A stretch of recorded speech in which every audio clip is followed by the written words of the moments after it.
Joyce Fox, Weinstein, Friday, November 1st, 2013, Bellmore Memorial Library, spouse. Thomas Fox, age 65, Friday, November 1st, 2013, Bellmore Memorial Library, and husband. Ready? Joyce, how long have you lived in Bellmore?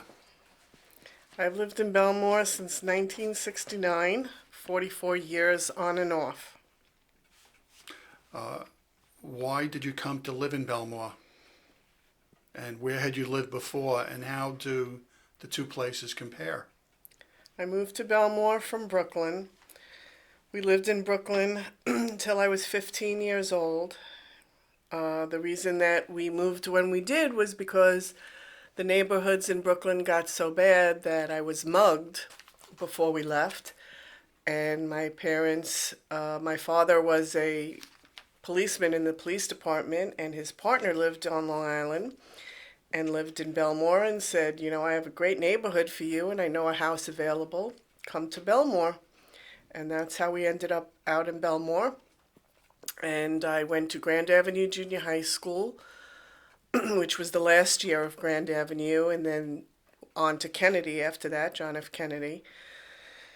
And my first day of English class was an experience because I'm sitting in English class, and the first thing that the teacher talks about is why don't we bus in African Americans to our school because we have too many Caucasians here. And being as I was just mugged, that was very traumatic for me.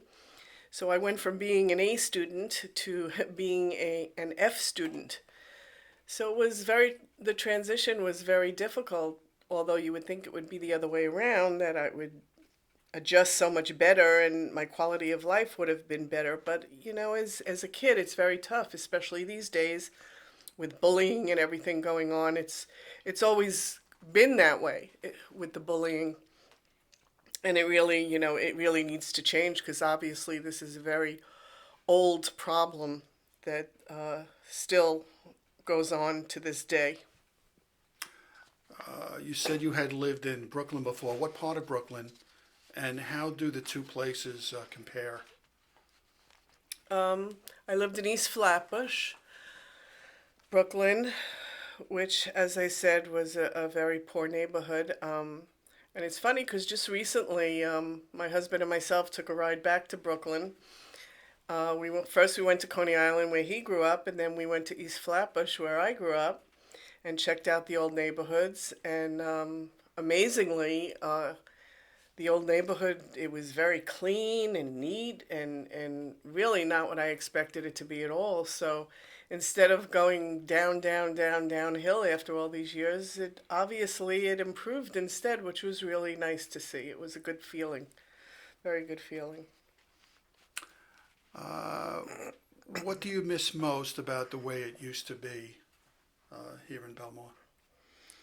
Well, I miss the mom and pop shops, the little family-owned places. There were so many more of them than there are today. There's so many big chains and big stores like Applebee's, the restaurants Applebee's and Fridays and all those stores, the restaurants. I miss McCluskey's and all those wonderful restaurants that we used to have that just are no more. That's mostly what I miss about the change. You said you attended school in Bellmore. Which one or ones? And do you have any vivid memories of your school period? Well, Grand Avenue, like I said, the 1 year, it was very tough, the transition, and everyone was in their cliques, so I really couldn't make friends at all at the last year of junior high school. And then I started high school when I went to John F. Kennedy, and I was in the same boat as everyone else, which was much better. And I made friends there, and life got much better from then on in Bellmore. But one of the things that I remember most was that stands out in my mind is we lived around the corner from Friendly's on Merrick Road, and there was still, it was just an empty lot. Friendly's wasn't even there when we first moved in. They didn't build Friendly's till 1 or 2 years after we lived here. So before Friendly's was built, we were able to like walk right through from our house to Merrick Road and not have to walk around. Now they built Friendly's and we had to walk, it took a few blocks to get there instead, but at least we had something to go to. And now, after all these years, Friendly's is no more. It closed down, and landmarks like Friendly's and East Bay Diner. East Bay Diner, I remember that was the place that you went to when you cut school. Of course, I didn't cut school, but other people did, and I know that was the place to go. What is your earliest memory of Bellmore? My earliest memory was walking directly to Merrick Road instead of having to go around to Friendly's. That was really my earliest memory. What was shopping like on Bedford Avenue? And is there any store or storekeeper or restaurant that you really miss? Yeah, Bedford Avenue, Bellmore Town as we called it, was much different than it is today. The one store or place that stands out mostly in my mind is the Bellmore Theater, which is still there, but it's nothing like it used to be. When we moved here, the the ticket, when you wanted to buy your ticket for the movie, it was a booth, like the old-fashioned ticket booth, just one person in a tiny little booth. Then you go inside to the movie theater and you wanted to get candy before you went into the movies, and the candy was a bridge table. They had a bridge table with boxes of candy on it. And of course, the price of candy was so much cheaper than it is today. That was a wonderful memory that, will always stay in my mind, as well as when I started working after going to school in Bellmore, and I worked in Manhattan. The commute, the transition of the Bellmore train station, how it changed so much when they elevated it, and it wasn't dangerous anymore. Because to me, that was the best part of it, was the safety issue. It was always such a problem with crossing the tracks. Not driving across the tracks as much as walking across, and children. The safety of the children. I remember when we moved here years ago and you used to talk about the movie house, you called it by a nickname. The itch. We used to The call itch. it the itch. What does that mean, or what did it mean? What did it refer to? Yeah, well, to me, it meant that that's how small and tiny it was. It was so irrelevant that it was like an itch, like a scratch that you had to scratch. That was really it. Should I ask anything about the storm? Oh, okay. In regards to Superstorm Sandy, did you struggle with the decision to stay in your home or to evacuate?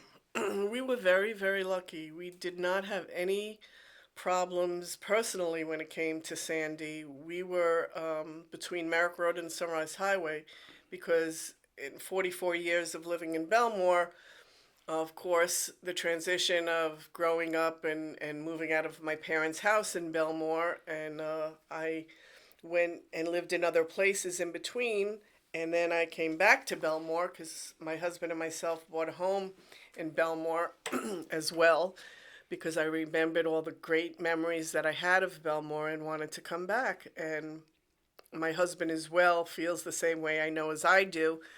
He loves Bellmore and loves the convenience of everything, and it's really wonderfully centrally located. You have the railroad, you have the parkways, you have the stores, you have everything that you need. The school system is wonderful. It's really one of the best school systems around.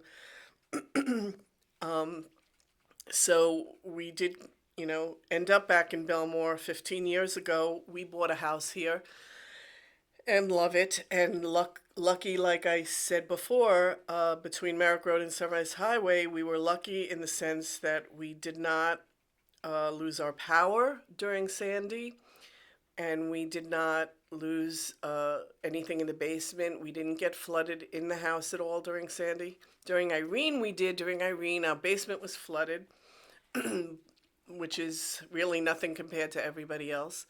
But during Sandy, we were very lucky. I mean, the water was in the streets. You couldn't even see the sidewalks. Things were just floating in front of the house, and the water came halfway up the driveway. But the only thing we lost was the awning in the back of the house, and that was it. So other people that lost a lot more stayed with us, and we did have people staying with us during that time, and glad that we were able to be there for other people. But the aftermath is just ever ongoing. It's ever ongoing. Something that, Bellmore, I know especially amongst other towns, will never forget. That's all I have. Yes, thank you.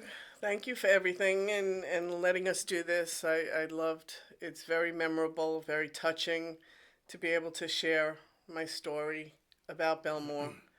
It was it was wonderful.